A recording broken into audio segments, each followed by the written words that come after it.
The preceding program was paid broadcast. Any ideas, comments, and opinion expressed by the program hosts do not necessarily reflect the views and opinion of the station. The program and its producers are not affiliated with the station. Sa pag-atubang naton sang aton Semana Santa sa sini nga tuig, kabay nga tugutan naton ang pulong sa Ginoo nga maggiya, magapangulo, kag magatuytoy sa aton sa kamatuoran na tuhoy sa pag-antos, kamatayon, kag pagbanaw sang aton Ginoo sa Kristo sa tinutuyo nga matubos kita gikan sa aton nga makasalanan. Gani pagigupod kamo sa akon kay sa sulod sining 30 ka minutos aton pagapamlanduan sa pulong sa Ginoo ang kamatuoran na tuhoy sa luyo sang krus sang aton Ginoong Hesus. Diri sa aton palatuntunan sa kanginan tinapay sang kabuhi. Ang dinalan sa kasulatan sa aton sa sining nga adlaw makita sa Ebanghelyo ni Juan sa Juan Kapitulo 19. Kag akon pagabasahon ang versikulo 25. Ang pulong sang Dios nagpahayag sa aton sa Juan Kapitulo 19, versikulo 25. Gani, ginhimo ini sang mga soldado, apang sa tupad sang krus ni Jesus, nagatindog ang iya iloy, kag ang utod nga babayi sang iya iloy nga si Maria, nga asawa ni Cleophas, kag si Maria Magdalena. Isa pa kabutang nga dapat gid naton nga ipahayag kag ipahibalo sa tanan-tanan, amo nga ikaw kag ako tinubos na. Gintubos kita sang aton Ginoo didto sa krus sang Kalbaryo. Iya nga ginbayaran ang silot kag pinalidad sang aton nga mga sala. Kag tungod sini sa tubangan sang aton nga Dios, matarong kita.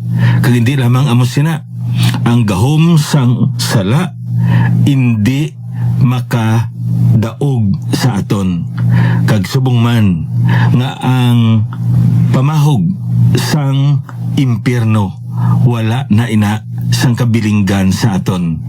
Tungod ikaw kag ako paagi sa mili nga dugo sang iya anak, ginatagan niya kita sang pagtubos kag kaluwasan. Redeemed, how I love to proclaim it. Redeemed by the blood of the Lamb. Redeemed through His infinite mercy, His child forever I am. Kabay pa nga ang ini nga mensahe sang kalantawon maghatagid sa gyapon sa aton sungdugang pagid nga pagpatag kag ihibalo sang kamatuoran sang dili kag subong man sang kahulugan sang aton nga kaluwasan. So antis kita magpadayon sa pagpamanandong sa pulong sang aton nga Ginoo.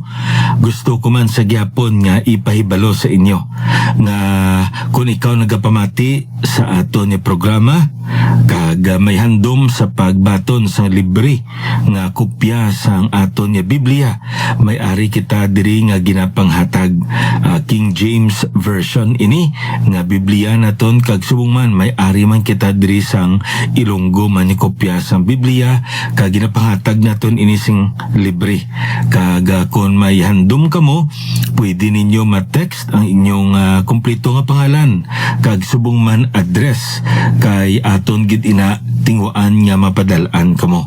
Ang akon nga cell number 0917-1880-832. Liwaton akon 0917-1880-832. Kag kung may mga pamangkot kamo o kung may ara kamo nga mga gusto ipaklarar sa aton nga pagtuon sa pulong sa Ginoo, malipay gid kami nga makabati sang inyo man nga tingog pagi sa pagtawag o kung mga mensahe nyo man pagi sa pag text sa aton diri. no? Kag isa ina kabutang man nga may baluan namon kun diin nagakadangat ining aton nga programa, ining aton tinapay sa kabuhi Gospel Radio Ministry.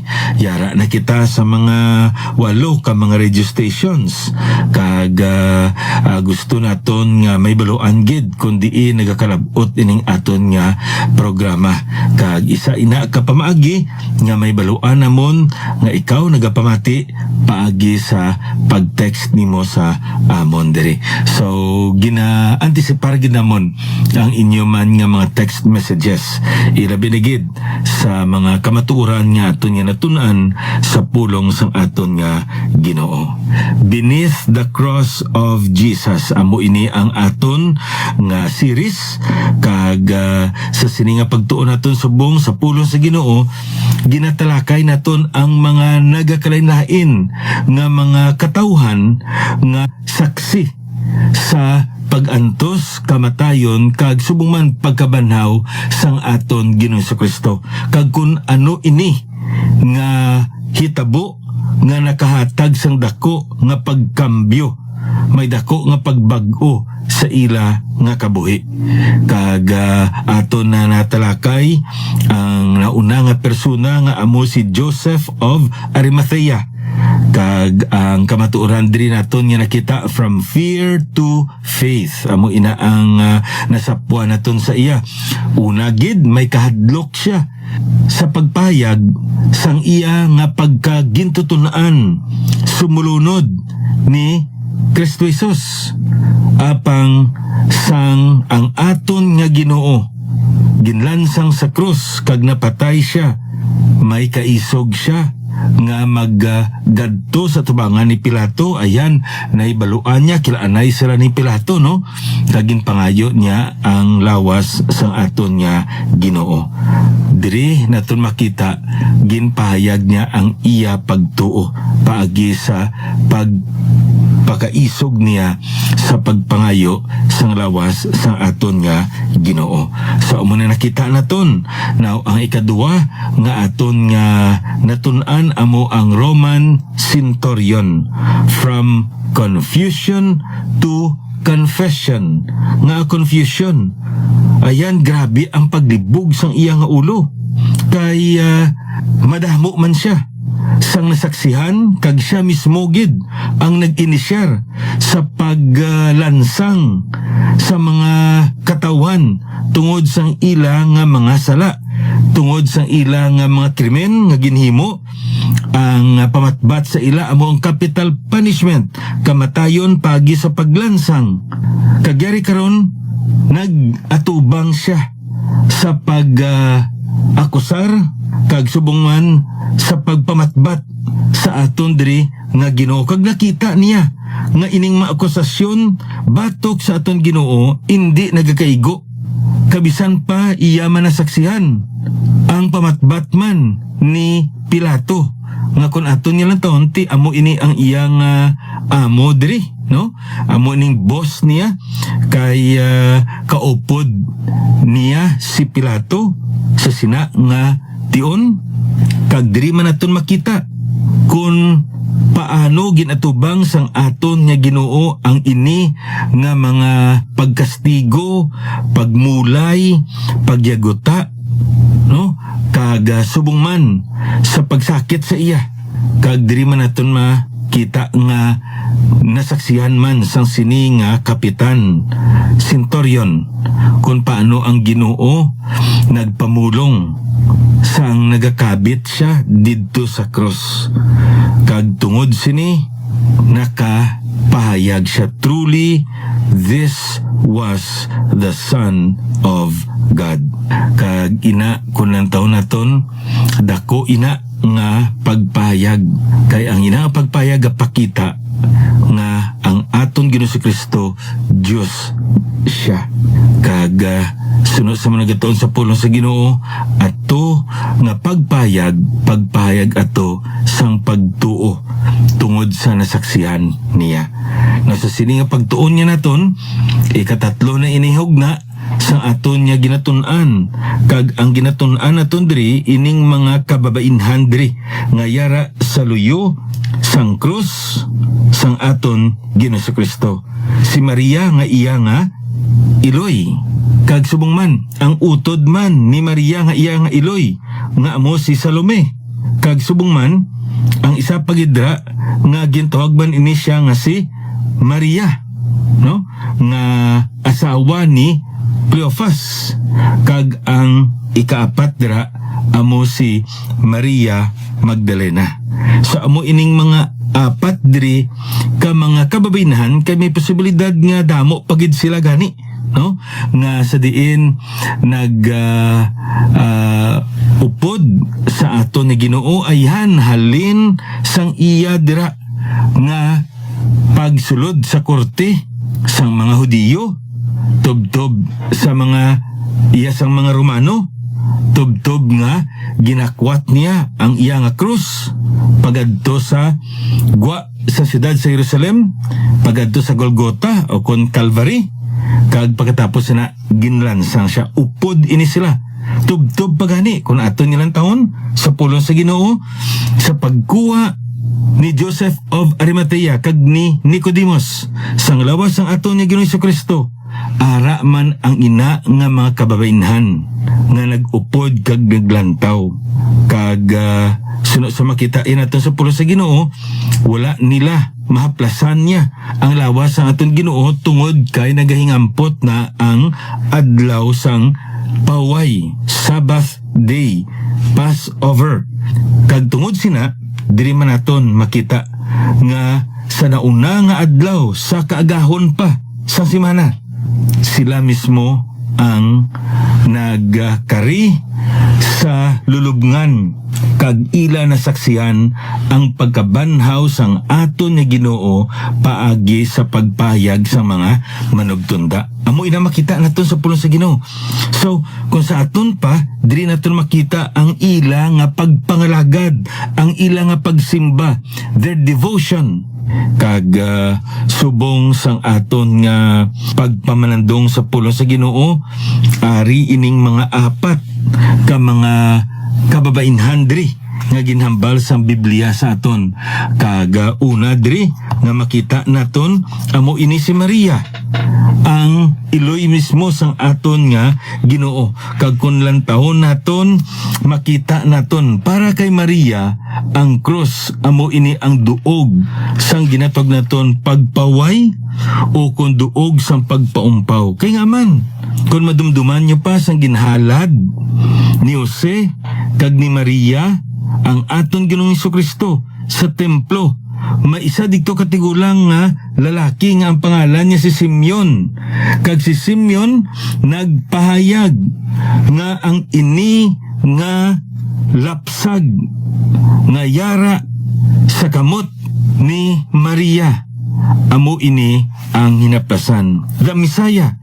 Kag naghatag siya sang dako diri nga ginatawag naton prophecy.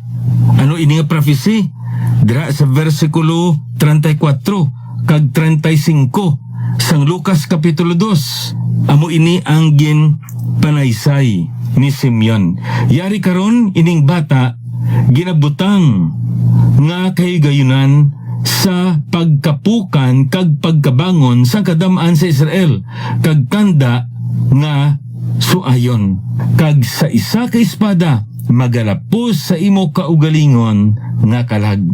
Agod niya ang una-una sang madamong tagipusoon mapadayag. Ti amo ini ang iya nga ginpanaksihon sa kay Maria. A sword will pierce even your own soul. Kagayhan samtang nagahibi si Maria didto sa luyosang cross. Ini nga butang iya nga madunduman. Kag kun aton usisaon gali, pwede gid gali masalbata ni Maria ang iya anak si Ginoong Kristo. Pwede niya gali ang balon niya gabinutig ina. Hindi na insaktong iya nga ulo. Buang na siya. Wala sa kablaw kung ano ginambal niya. Kag maluwas si Ginoong Jesucristo sa kamatayon pagi sa paglansang sa krus. Apang naghipos si Maria. Ang tungod na ibaluan niya ang katuyuan sini tanan-tanan. Apang katahom diri nga nakambal kita place of relief. Kaya nga man, kung aton isasaon, balik kita sa aton ni passage of the day, John chapter 19, ano ang natabo dira sa versikulo 26. Sang nakita ni Jesus ang iya iloy, kag ang gintutunan nga hinigugma niya nga nagatindog sa luyo, nagasiling siya sa iya iloy, babayi, yari karon ang imo anak. Niya nagsiling siya sa gintutunan, yara karon ang imo iloy. Kag kutob sa tungtion, ginbaton siya sang gintutunan nga iya kagulingon nga balay. Di kun aton ni sa unang ininga dinan sa kasulatan, ano ang makita naton sa tagipusoon sa aton ni Ginoo?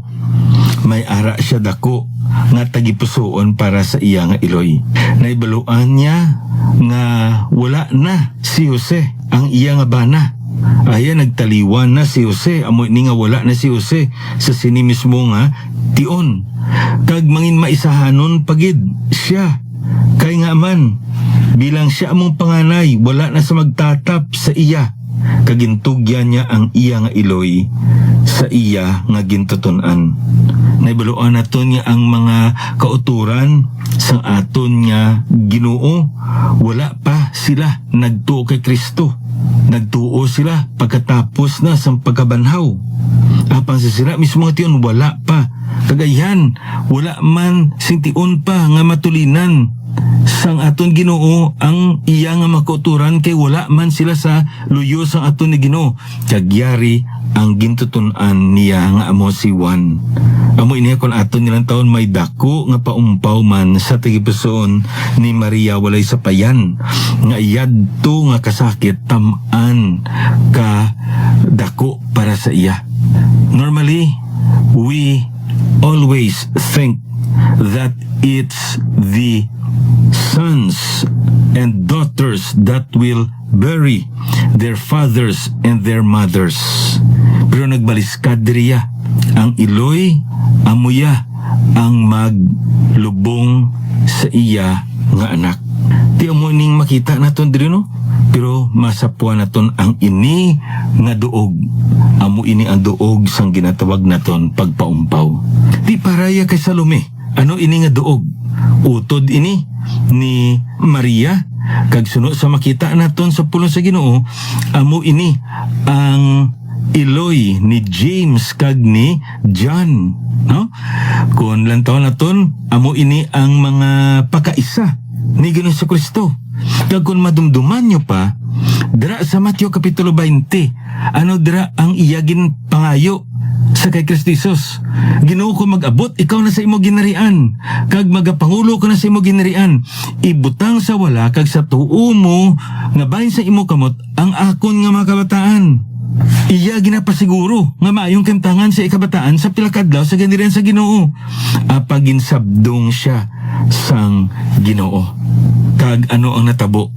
Ayan yadto nga kahuluy-anan ato nga pagsabdong nagpabilin sa kay Salome. Apang ang krus, this is the place of reclamation. Why? Ginbawi niya ini tanan-tanan. Ang iya nga kahuluy-anan tungod wala niya maintindihan ang mga plano kag tinutuyo sang Dios, ang pamaagi sang Dios, ilabi na gid sa iya ginarian. Nagbungat sa sang amo nga bagay. Apang sa sinitio nagpaubos siya sa iya kaulingon. Nagahipos siya kag nagapakita sang iya nga pagsimba kag pag-alagad sa aton nga Ginoo. Paagi sa pagtinir sa luyo sang krus sang aton Ginoong Jesucristo. This is the place of reclamation. What about Mary, the wife of Cleophas? Suno sa makita naton diri sa pulong sa Ginoo, may posibilidad nga ini nga si Mary nga ginambal diri sa aton nga asawa ni Cleopas, no? Dira makita naton Matthew chapter 27 verse 56. Kag subong man Mark chapter 15 verse 40.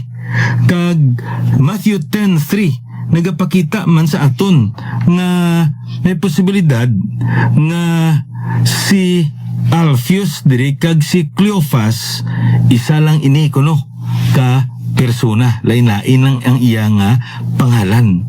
So anong silingon sini? May mga kabataan siya nga mga gintutunan sang aton Ginoo sa Kristo. Kag nga ayara siya sa sina nga duog. Yara siya sa luyo sang krus sang aton ni Ginoo sa sila mismo nga tion. Sa ginlansang aton ni Ginoo. This is a place of recognition. Kaya nga man, kung si Maria nga iloy sang aton Ginoo, the cross is the place of relief.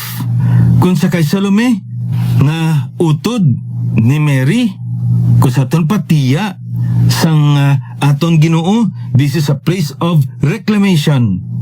For Mary, the wife of Cleopas, this is the place of recognition. Kung nakilalaan sa iban nga ang akon nga anak gintutunan sa akon Ginoong Jesucristo, ako dapat magpakilala man bisan sa amon na lamang nga tion nga ako gintutunan man sang akon Ginoong Jesucristo. Tumuluo man ako sang akon Ginoong Jesucristo. This is a place of recognition. Amo ni makita naton kang ikaapat diri sa kay Mary Magdalene. Ano ya ang cross para kay Mary Magdalene? This is the place of redemption. Kaya nga man, kung aton nga usasaon sa pulong sa Ginoo, ang ini nga babae nga ini, no?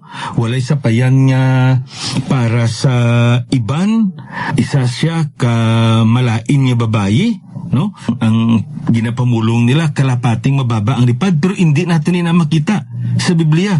Ang may baluan lamang naton nga madamo sang demonyo nga nagtiner sa iya kabuhi. Kag anong natabo?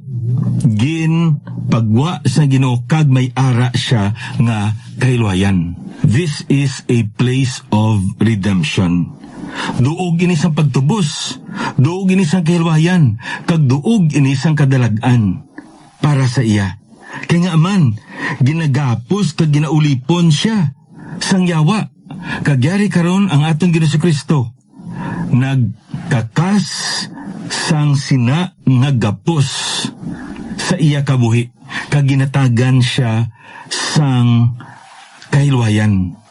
Kag amo ini nga kun ato nilang taon sa pulong sa Ginoo, ginpayag niya ang iya dako nga pagsimba kag pag-alagad sa Dios. Isa ka butang nga makita naton sa pulong sa Ginoo, nga kung sino gani ang nakakilala kag nakakita kung ano kadako, kadalom, kakalaway sang iya nga sala, amo pa ina ang mga katawhan na sa diin matutom kag subong man maminatud-on sa pag-alagad sa aton nga Ginoo.